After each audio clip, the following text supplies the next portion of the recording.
Hello' friends, এয়া আমি আহি আছোঁ মই আৰু মা। ইয়াতে শিশু নাটক এখন হৈ আছে আৰু এয়া আমি তালৈকে আহিছোঁ আৰু এয়া বহি আছোঁ। অলপমান আপোনালোকে উপভোগ কৰে। আমাৰ এটা বললি নকৰিলে দেখোন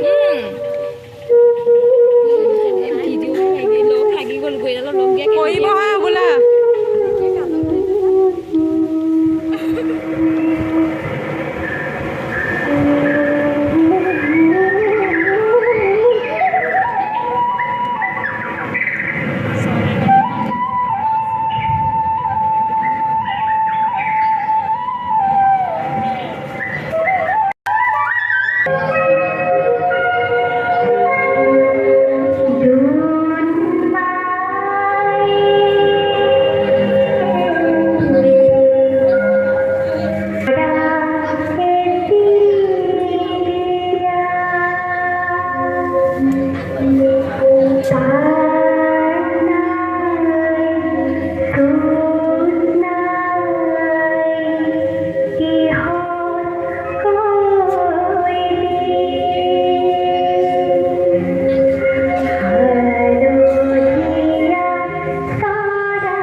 গোটেইবোৰ উঠাব নোৱাৰিলোঁ, অকণকৈ ক্লিপবোৰ দিলোঁ আৰু এয়া শেষ হ'ল। বহুত ভাল লাগিলে চাই। চবে এয়া ড্ৰেছ চেঞ্জ কৰিছে আৰু এয়া চাৰ্টিফিকেট দিছে। আজিলৈ আহিছোঁ, বাই।